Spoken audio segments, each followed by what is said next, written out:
All right, this is Fantasy Football Now on FanStream Sports, powered by DSP Media. I'm Jeff Fidoff. You can follow me on the X at Fit Happens. He is Chad Rink. I'm sorry. Follow him on the X at Chad Ochorinco. You can now find us on FanStreamSports.com. On the app now. The app is now available for both Apple and Android for round-the-clock programming on the go. So the FanStream Sports app is there. Download that. And then we also have a Facebook group now that we started. It's a FanStream Sports Facebook group. Interact with hosts, other fans, mock us. I don't give a shit what you do. You can mock us if you want, make fun of us. Right. But we do. That's where you can go for all of our the FanStream Sports shows. Scott Hamilton just added a show, and that's a great one to listen to. Scott Hamilton, long time in ACC country. He used to be a golf writer too for Golf Magazine, but has a lot of connections down there. He's got Paul Feinbaum's going to be on the show if he hasn't been already.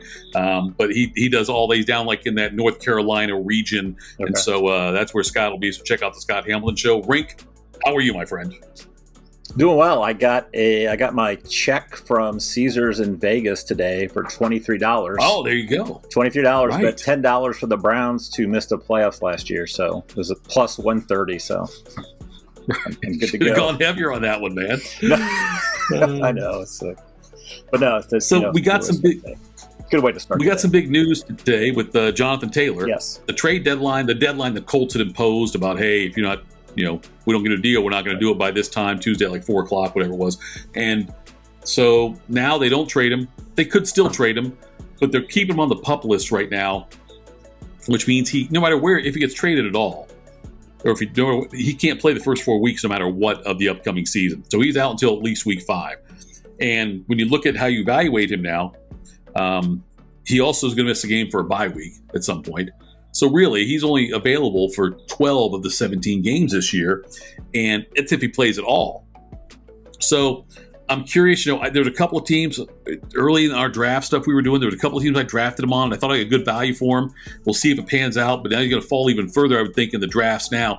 A reason not to auto-draft is because they'll have him ranked high still sometimes, and you'll have if you don't get your pick in time, they'll auto-pick him for you.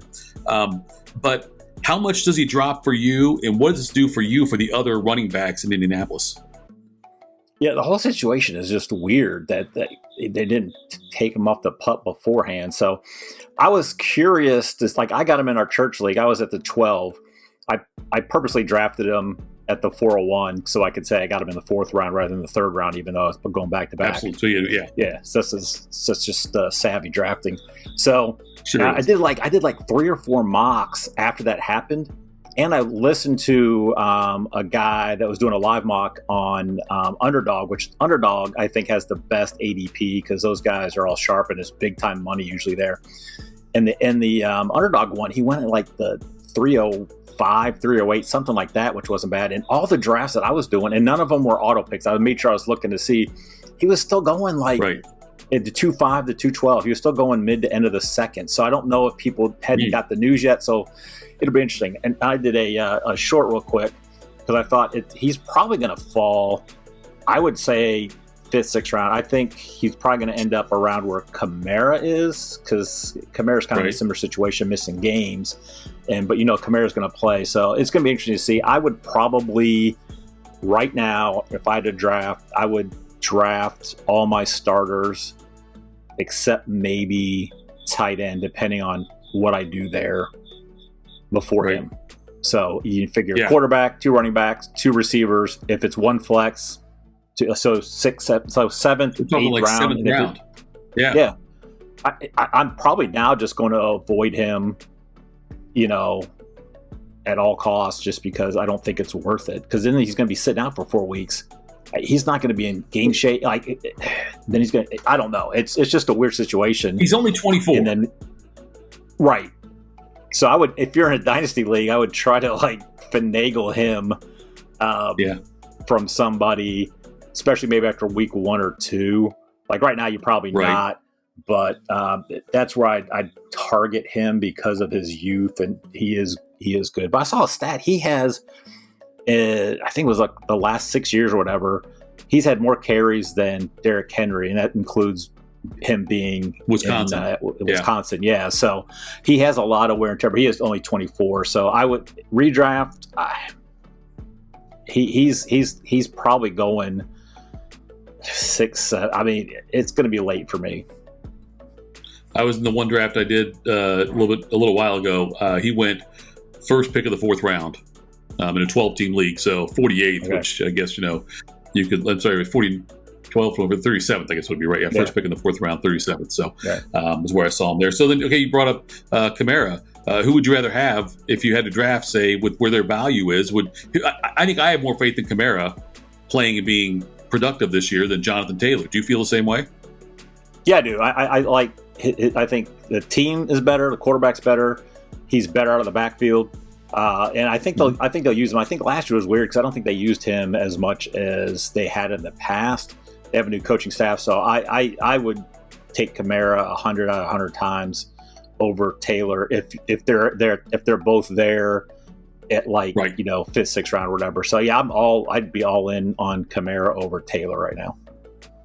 So switching back to the Colts situation, we haven't gotten any kind of update on Zach Moss, who's got a broken arm, when he's coming back. But if Moss was healthy right now, he'd be the one I would draft. And actually, he's probably the one, if you believe Taylor's never going to play for the Colts again, Moss is probably the one I also grab anyway now and stash him away. Because I don't know, with Hull and Deion Jackson and also the very mobile Anthony Richardson, I don't think there's another running back. I don't really want to invest in Hull and Jackson. I don't think they're where they're at. I doubt I'm going to take them. I would take Moss and hold him and see what happens, but that's about it for me. I'm not going to go after. I'm not going to chase these other indie running backs. No, because I think Jackson's probably going to get the start early because I think he looked pretty good last year. But there's nothing. I mean, they get a little bump because if they get inside the 5, 6, 7 yard line, they'd run the RPO. So they, got to watch out for Richardson. So they could get some touchdowns, but they're not going to do what Taylor did. And I think Hull long term might be, because he had a lot of hype coming out of college and stuff, but I would just stay away from the entire indie backfield. So, and I'm telling you what, they brought it on themselves. The Colts brought it on themselves because of what they did September 13th of 2022. Yeah. They cut Rodrigo Blankenship. They were 4-12. They are 4-12 since he's been off the team, and now they get this drama. So they brought it on themselves. They deserve it. They've been Billy Goat cursed. They deserve it. They got the Rodrigo curse now. Right. That's what it is. Right. So good on you. That's what you deserve. Two of the teams that are rumored to be interested or have some interest still and made an offer to for the Colts, Jonathan Taylor, are Miami and Denver. And so we're not getting. We can't really speculate if it'll go to either one of those teams or not, but I find their running back situations fascinating because the fact they're both interested or had interest in Taylor tells you they think that obviously they still need help at running back. I mean, Taylor could help any team in the NFL, don't get me wrong, but you're not going to bring Taylor in and pay him money to have him be a split carry back in Denver or Miami. If you bring him in, it's because you're going to pay him the money and he's going to be your 3-down back is what's going to happen. So speaking of that, then Miami and Denver, this means they're not necessarily content with their situation. Or who's attractive to you out of those two teams to draft as a running back? Out of Miami and Denver? Yeah. Okay. So the Miami situation is weird because A-Chain was the guy that I was focused on because I think he's just the most explosive of them, and he's just got the higher upside. But if he's hurt, so I don't know. I think right now I would lean towards Jeff Wilson in Miami. He's got the history with San Francisco, although Mostert does too. But I don't think either of them are going to get enough carries, and it's going to probably be one of those hot hand situations where you just kind of want to stay away from the entire backfield. Denver's a little bit different because I think when Javonte Williams, they feel like, okay, he's ready to take a full workload, he'll probably end up with, I would imagine 60-70% of the workload, and then they still run pre-run a little bit, but I don't know when that's going to be. So I think it's a 50-50, but I would rather draft one of the Denver guys instead of any of the Miami guys. Yeah, it's. I think I'm with you on that one. I've seen Javonte. I've never a good value on him in drafts lately. I don't know if it's just because of the news about Taylor or because they know he's coming back from injury, but it looks like he's going to be just fine for week 1. So I've been getting good value on Williams. That's the one out of all the running backs on both teams right now that I trust the most is probably Javonte Williams, as long as they stay healthy. But it's been weird though because of they're all over the place. I've seen the Miami running backs get drafted, and sometimes it's Wilson first, sometimes it's Mostert first, sometimes it's AJ first, like that. Same thing with Denver, where Denver does more Williams the first one to go. But in the Miami thing though, it's all over the place, and also it's all over the place in Philly as well, with Rashad Penny and DeAndre Swift and even Kenneth Gainwell there now. And they signed Penny to the contract. Oh, Penny's going to be the guy. They traded for DeAndre Swift. Oh, DeAndre Swift's going to be the guy. Who's getting most of the carries in preseason with the ones? Oh, it's Kenneth Gainwell. So the Philly situation, as explosive they're going to be, they also have a mobile quarterback. I think it's going to be just as weird and difficult to predict that one than it is Miami. Yeah, and I think that's the one that they will probably use multiple backs all year because they want to win the Super Bowl and they want to keep fresh and have fresh legs come in. So it's probably something where I could see Swift starting, throw Gainwell in 2 minutes, hurry up, kind of keep Swift in there, and then probably bring in Penny late in games because he could just bust through. It's one of those things. I can't remember what running back used to do that. They would bring this guy in late in the games. Or Henry does that all the time. Henry gets a lot of his yards in that fourth quarter when the defense is tired and he can just plow through them. So I think that's how they're probably going to use it. And they'll probably use Penny that way, where there'll just be certain situations. But I would be surprised if any of those running backs got more than 12 carries in a game. So I've been kind of staying away from the Philly situation. As much as I love their offense, it's just I think all three are going to be used on a weekly basis. I think part of this is by design too, because we've seen when teams make Super Bowl runs, I mean, their seasons are extended by a month over all the other teams didn't make it. And so we saw it with Ray Rice when he had an awful year the next year. But guys have these deep runs or a lot of touches. What happens the next year, especially with the touches are a big thing, but also playing meaningful football into February is a big thing as well. And because of that, then Philadelphia now brings in guys who aren't as heavily used in the month of January as they were last year. You know what I mean? So they're last year coming into this year. So I think that's part of the design by Philadelphia to do it that way. And yeah, it's going to be. Look, I'll put one on my team as a bye week fill-in and hope I hit the lottery that week with them. But I'm not. I don't feel comfortable picking any Miami running back right now or any Philadelphia running back to start for me. Yeah, and this kind of brings up a kind of a strategy situation. If with Fab, if you've got your free agent available budget or your waiver wire order, I wouldn't spend a ton of Fab early, and I'd try to keep that that. If you get to the one, try to keep in that one spot because these are the kind of guys.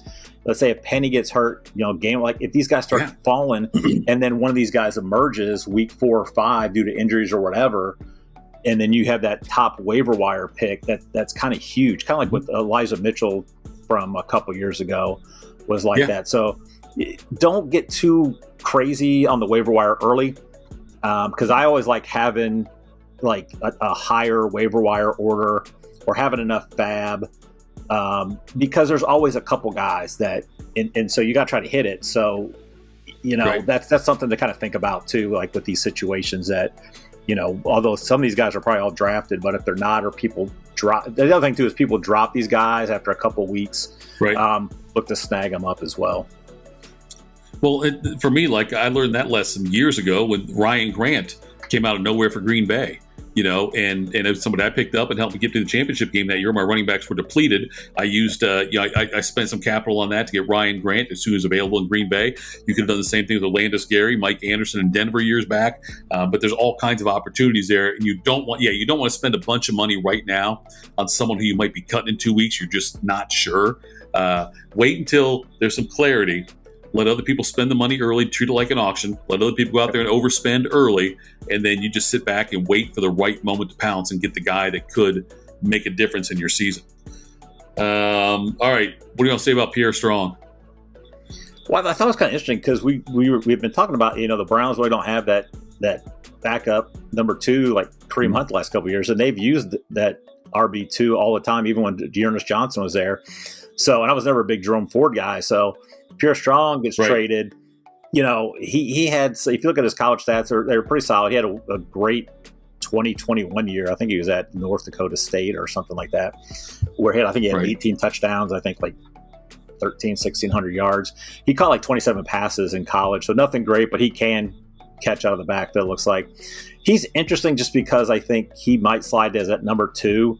He was kind of highly touted coming out of college. All the dynasty experts and stuff last year were hoping he would fall somewhere that he could get time, and then he ended up getting drafted by the Patriots along with another rookie running back. So I think he's interesting. I would not run out and have a roster spot taken up by him right now, but he's one of those guys to kind of see how they're going to use him and then try to grab him maybe week 2, week 3. If you see, hey, he's getting, 5 touches a game, if he's used in the passing game, those kind of things, look at those for those first 2 weeks and then try to grab him if you can.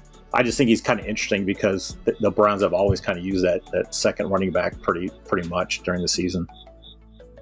And Kareem Hunt's still not signed, so keep an eye on that also. He's visited like 6 teams or something like that. Doesn't have a deal, so I don't know if he's asking for too much money or what too many years, whatever it is he wants.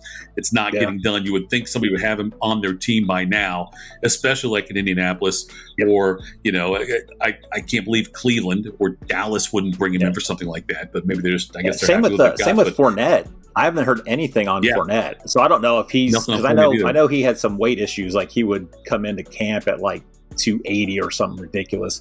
So I don't know if that's the case, but I haven't heard a single word about Leonard Fournette going to any teams and stuff. So who knows? Every time we think Bill Belichick's done all the weird stuff and he can't possibly top himself, this doesn't top it, but it's interesting though with New England, what they're doing with their quarterback situation. Look, we all love Zappy, right? I thought Zappy was great. I was fine. I'm not a fantasy guy, but this is there's a fun guy to watch play quarterback for New England, which, most quarterbacks in New England aren't fun. Maybe it's like saying the word Zappy. I'm not sure. But the Patriots got rid of all their backup quarterbacks now. They're all gone. It's just Mac Jones now. Yeah. And why? Are they going to wait and try to sign somebody else? I guess they have to. They have to sign somebody else before they play. I'm telling you, 2 words. Tom Brady. Coming back, baby. No. One of the someone that I follow for my betting, Lucy Bird. She's a big Boston fan. She had mentioned that too. She goes, that's the only logical reason why, is because Tom Brady's coming back out of retirement. But no, it's interesting because I thought Malik Cunningham looked pretty good in the preseason. And I don't know what all I can think of is I don't know. And I'm trying to think, my guess is they're going to bring in XFL's leading passer last year, Ben DiNucci, former Cowboy great, and probably Will Greer. Will Greer looked so good the other night playing the entire game. They'll bring both those guys in, but I don't know why, because I don't think either of them are probably making a ton of money. So it's not no. And I think Brian Hoyer is already a 2 in somewhere. I think he's the backup somewhere. I can't remember where. So it's not like unless he gets cut and they just bring him back. But it was weird, the both of them, and I don't know. He's got something. If they were going to do it this way, I would have thought, and maybe they did, they would make a play for Trey Lance. Yeah. That seems like a Belichick thing to do, is I'll take this guy, he'll be my backup, he's going to learn here, we'll see what we have. Yeah. But maybe it was too far along in the trade with Dallas and all that, who knows. But, and again, these are our backup guys. We're not talking about starters. I just find it interesting, though, that Belichick, though, has no and you're probably not drafting Mac Jones in your league anyway, I wouldn't think, right? How many teams does your league have to be? And now, granted, in a 2-quarterback league with a super flex and all stuff, yes, Mac Jones has more value there, no doubt. But if you're just a standard league and, say, 10-team league, I don't think he's getting drafted anyway. No, I don't even think he's getting drafted in a 12 team, because there's a lot of these 12 teams leagues, there's a lot of guys that sometimes will just do one quarterback, especially if you grab a top level quarterback. Don't waste a roster spot on another quarterback. If you got Mahomes, just pick someone up that week. So I think it'd have to be if you were in a 14 if you're in a 14-team league, he's probably getting drafted somewhere. But even then, I'm like, I don't know. So, but it's interesting because I still don't think Mac Jones is good. He gives me a weird vibe. Like, he just seems like he's just like a turd of a human being. So I made the decision, like, I am not drafting him. I don't care ever. No, neither. In a league. Well, so, but it seems weird because it seems like who they can bring in, because it seems like I could see like the wheels falling off in New England, or Mac Jones is looking bad because he's looked bad in some games. Like, and not, who are they going to come in? And I don't think they want to. I don't know if they bring in a veteran presence, because Mac Jones has been in a couple years now, so he's not like some green, quarterback that hasn't had starts underneath him. So I don't know. It's going to be interesting to see. And again, it's not going to mean anything just because it's the backups, unless Tom Brady comes back. Then that's a whole show of itself. Yeah, we'll keep an eye on obviously doing the situation, but hopefully we're not using him anyway and having to rely on Patriots receivers or quarterbacks. No. So we had our big draft on Sunday. There were 7 of us there. 2 guys live out of town who that makes sense that they wouldn't be there. One guy's in Kansas. Well, actually, Brad was in California at the time, lives in Kansas City, and Drags lives in New Jersey. Among the people that were in Central Ohio, though, there's only one person who didn't attend, and that would be those 2. I thought Mitchell wasn't there. I thought Mitchell wasn't there. Oh, sorry, Mitchell wasn't there. You're right. Okay, Mitchell was going to be there. 2 that lived in Ohio were not there. It worked out because I was doing that auction draft, so I'd have been driving while I was doing an auction draft. It would not have worked anyway. So, speaking of that, if you need help with your drafts, Fantasy Draft Proxies. This is we're slammed up. Got not a lot of spots left for draft. We got several people. I don't know how people draft total, 5 or 6 maybe drafting total. Okay. But anyway, we've got a lot of drafts coming up this weekend. It's going to be crazy. Saturday, Sunday, Monday, Tuesday, leading into the Thursday night game. So go to fantasydraftproxies.com if you want some help with your drafting. Have one of the experts, and I should have used air quotes there. I'm sorry, experts. Here we go, experts. Draft your team for you. But so our draft, though, and it's always a lot of fun, and it's different than any other draft because I had 3 of the first 5 picks because I tanked last year at the end when I was out of contention and sold off some assets to acquire more. And then you have some people like the codename Duchess team, who, because of the way he went for it last year, it didn't have a first round picked in the second round, I think the 4th round and 6th round or something like that to start things off. So he was behind the 8 ball there. But there were a few surprises there, but it's a fun draft because there's no set order every round. Almost it's like it's got a different order because of the trades. Yeah, and we have the keepers and then the rookie draft. So there's usually at least 50 guys, sometimes more, that are just off the board. So you got to set in that kind of thing. So it was interesting because you and I are in 2 different situations, because you had 3 of the top 5 picks. I didn't pick, and then I had picks at 23 and 25. So I was going in. And you probably had the same strategy. Like you were going to go, and I probably think you're going to grab one of the top quarterbacks and then fill in the 2 best players. I thought you did. I thought you nailed it. And I did a quick to see, like, okay, who are these guys to get to my spot? And that was exactly the 3 guys you took are the guys I thought you would take. So you went. With the 2 pick, the Peeling Reptiles, they were just debating between Josh Allen and Jalen Hurts. They took Allen. I took Hurts to pair with Trevor Lawrence since we started 2 quarterbacks in this league. The running back, Barkley was there, and so I thought I would go ahead and grab him as well. And so then it started to get a little. I was looking at where to go, and I took Diggs with that next pick. I've got Kelsey already on the team. I've got a bunch of free protect running backs also, but a couple of receivers also. But earlier probably than people expected me to, I took a second tight end in Darren Waller, just because we can play 2 tight ends if we want. He could also be trade bait, because I think he's going to be one of the top 5 tight ends this year. And so I could have Kelsey and another top 5 tight end, which gives me flexibility also if any receivers aren't playing well in the bye weeks or injuries or whatever. It gives me a little more flexibility so they can play 2 positions. Oh, yeah, I don't mind that at all, because like you said, if you need to trade, it's good trade bait. But like in our league, if you have 2 top tight ends, and especially if they're reception guys, because that's one of our categories, Waller Kelsey is kind of huge, because then you really have to have 3 solid receivers. So I didn't mind it at all. Like I think so. I always like just get the talent. So it didn't surprise me at all because like he's there, you might as well take him. It was funny because as soon as our off season started after our season was over, I went to LBJ and I gave up my third round free agent pick, which was number 29 overall, to get Kelsey. And so, and right before the draft started, the day before, LBJ's owner reached out and said, "Man, I think I made a mistake doing that." And I said, "No, I think you're okay." So he ended up taking George Kittle with that pick. Okay. And because he sent Kelsey to me, he was able to protect Devontae Adams. So really, it was Devontae Adams and George Kittle for Travis Kelsey. Yeah. I think that's a fair deal. Oh yeah, and that's what you got to look in this league. That's why I didn't mind giving up some of the pick, like a rookie first next year to get St. Brown, because I knew like my receiving core was going to be. It was good. I didn't like any of the guys I was going to have to keep. So my thing is I didn't pick till 23-25, and I had Jordan Love, Anthony Richardson. And then I had Madison, Roshan Johnson, and then I had Chris Olave. Those were, and then St. Brown. So I was kind of just even all around. So my goal was to really, I was going to, with 23-25, grabbing one of the quarterbacks that were left. And I did that. Mm-hmm. So it was between Geno and Carr is what the two I was kind of trying to choose from. I took Geno over Carr.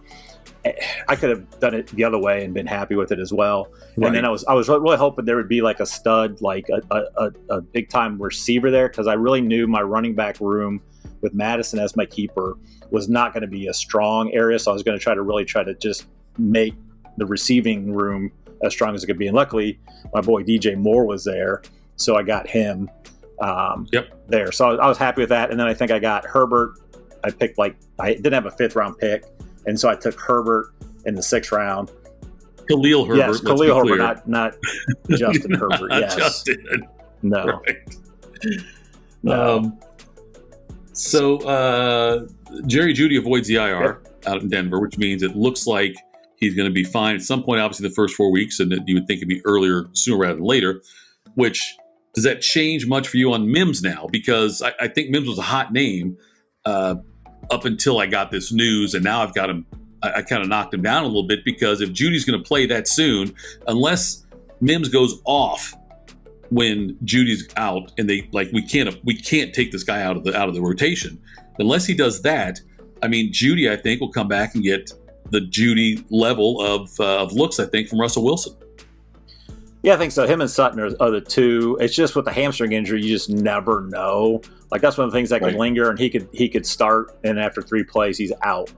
So I'm still concerned about Judy. I do like Sutton, and I do like Mims as well. It's just I don't know, and I'd have to do the research. I don't know how many 3 wide receiver sets Sean Payton usually ran. I mean, obviously it was different because they had Drew Brees there. So if they're doing a lot of 3 wide receiver sets, then I believe Sutton's probably getting in the slot, and I think Mims is going to be more on the outside. He's going to be like the Tyler Lockett role, if you want to say, with Russ, where I think he's just got the speed.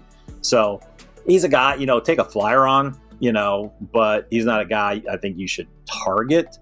But I do like his upside, and I think both Judy and Sutton have shown they can't stay healthy. So if either one of those guys go down, then Mims is probably in 90% of the snaps.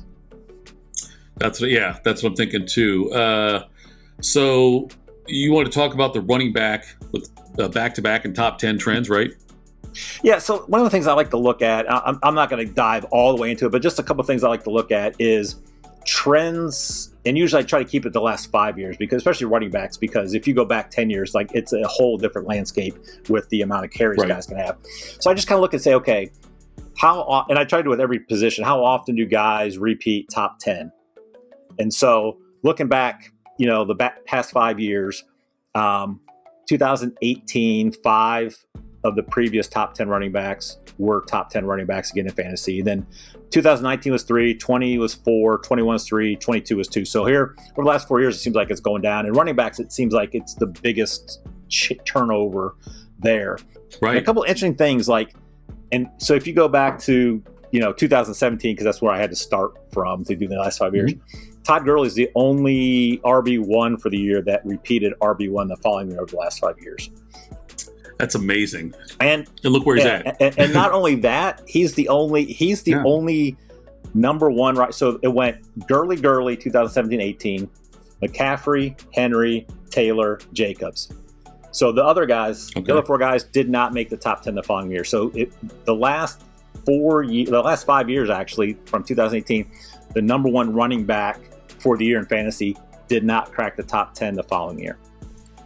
Isn't that amazing? And you still see some guys drafting off what they did last year, without that little fear of, my God, this guy's not going to. And great, about the number ones not being in the top 10, but even the numbers, though, that I think my quick math, I think there was like 10 or 11 total that had repeated into the top 10 again, which is amazing to me. So if you look at those numbers, then that makes me think all the more reason why to look at guys, obviously the rookies that got drafted high, right, but then look at guys that had just a great end of the season, maybe kind of thing, and see maybe they weren't top 10, but in this last half of the season they could have been top 10, or the last quarter of the season, and look if they got new roles or if the people left around them, things like that, and see what that does. So who were the top 10 from last year? You got the sheet right there or not? Yeah, so it was Jacobs, McCaffrey, Henry, Eckler, Chubb, Barkley, Jamal Williams, Pollard, Dalvin Cook, Miles Sanders. And just FYI, Nick Chubb has been in the top 10 4 years in a row. Okay. Which is weird which is weird for a guy that does not go a ton in the passing game, and he has not had more than 13 touchdowns in any of those years he was in it. So he's just a volume guy. So those are the top 10 from last year. And if you look at that's why you never go to magazines and all these lists that all these like big time things. I looked at CBS, and then I looked at, I can't remember the other. It was some other popular. I don't know if it's Fantasy Pros or something. Mm-hmm. Their rankings, and this is like from like 3 days ago, a week ago, had 7 guys that were in the top 10 last year, and the only 3 guys they had out were Dalvin Cook, Miles Sanders, Jamal Williams, the 3 most obvious guys to take out. So So, and the other big thing is, and a lot of the experts will talk about is the age for running backs. You're really looking for guys in the 23 to 26 age range, because very rarely, especially like returning, there's only one guy that was over 26 that did repeat, and that was Eckler this year. So those are the guys you're kind of looking at. And so if you're looking at from this past year, it's Jacobs, Pollard, Sanders, and Barkley are the 4 that fall in that range between that to repeat. Now, if you want to buy the Jacobs narrative that he was the number 1 last year, he's not going to go. I don't buy those too much. I just kind of find it interesting, especially at his age. I think he's fine. So really, if you're targeting guys, I like Barkley. Pollard's there. I think, as much as I don't like where he's going to draft him, I think he has every ability to go back again. That's why I like Bijan, because he's young, he's a rookie. And then I would just look then at guys that were maybe 11 to 20 in that range to see, okay, who's to make a jump. And those are the guys I think you kind of want to target, like, be like a Rashad White, maybe Khalil Herbert. I think Najee Harris is a good bounce back guy as well. I think so too. Offensive line's better. And he was in 2021, he was RB4. So when you say things like that, it makes me even more confident in like Rashad White and James Cook and Bijan Robinson, as far as guys that can make the leap this year. So not to get violent, but gun to your head, you got to place a bet on who the number one running back in a PPR league will be this year. Who do you think it will be? Would be the bet you would make if I gave you $100 and put a gun to your head? I'm going to do both those things. I'll give you $100 and put a gun to your head. Okay. Yes. And in the next room, if you're wrong, wife and kids are gone. No. Okay. So who would you put the money on there? I would probably put my money on Saquon Barkley, just because I've seen in the past, he's been, I think 2 of the last 3 or maybe 2 of the last 4 years, he's been in the top 10.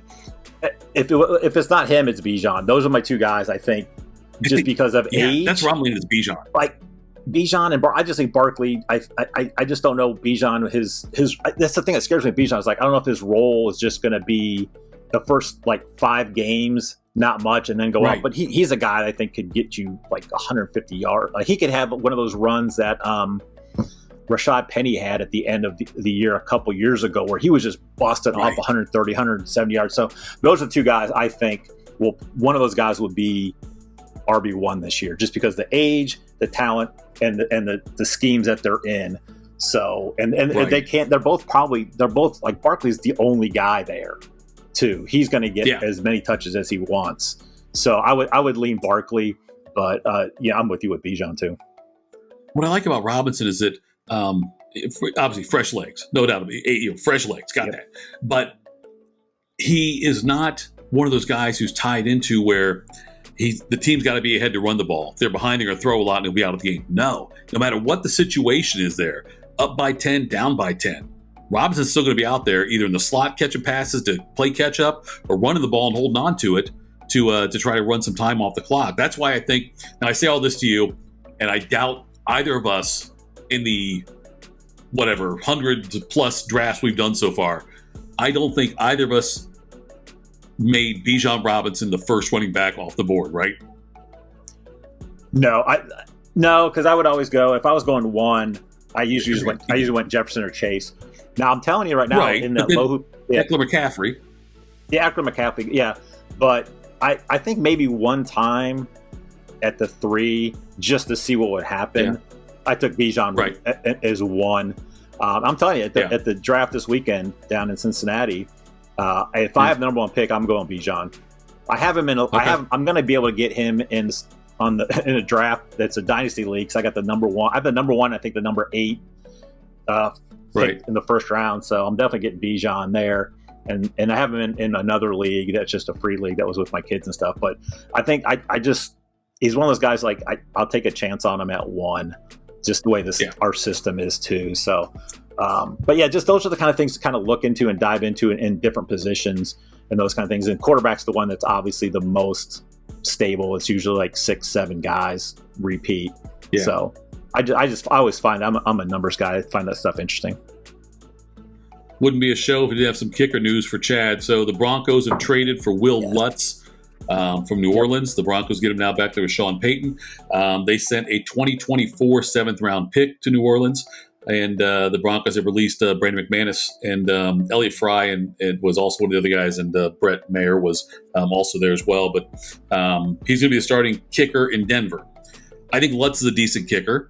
Your thoughts on this move, and did you draft McManus at all anywhere?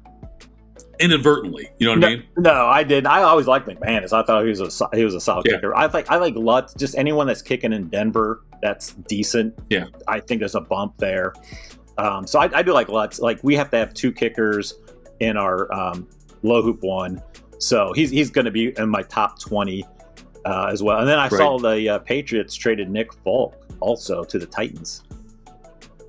You go to the Titans? Is that where it went? Okay, I know we're talking about moving him around. The 7th-round pick. So, there's kickers. I love kickers and stuff. So the only problem with the Cincinnati League is we only get points for field goals and it's 3 points. So it's such a weird is there? It changes things. You just draft guys that you like, and that kind of stuff. Yeah. So, although in ours I made sure I took kickers. I probably took the first kicker, but I wanted to make sure I was like, listen, I took McPherson, and then I took Koo. So, Young Ho Koo. See, yeah, you took Koo. Right before I was going to take him as my third, because I had all my position filled up, and I was shocked I wasn't the first one to draft a kicker. Yeah. But I ended up getting, Tucker, and you got Tucker. And I got Kansas City's kicker. Yeah. Well, that's in our league. If you get 2 guys like that, that's why I took those 2 guys, and then my last pick, I took Rodrigo because I think I don't need anybody till bye week, so which is week 7. Right, yeah. So at that point, I'll figure it out. All right, that's it for this edition of Fantasy Football Now. Again, I'm Tito Jeff that off at That Happens on X. He is Chad Rink at Ocho Rinco on the X, and we are on FanStream Sports Network, powered by DSP Media. And again, website fanstreamsports.com. The FanStream Sports app is available for Apple and Android for round-the-clock programming. There's a lot of good stuff. Like I told you, check out the Scott Hamilton Show. There's a lot of good content on there for that. And also FanStream Sports Facebook group. FanStream Sports Facebook group. Interact with hosts and guests and do that. But Chad, we got another. We're about a little more than a week out from the NFL season, so people got about 7 days to finish their drafting up. So we'll keep coming at you with stuff. Chad put something out on a YouTube short, and we'll do that stuff too as soon as news breaks. But Chad, let's do this again real soon, brother. All right. That sounds good. See you.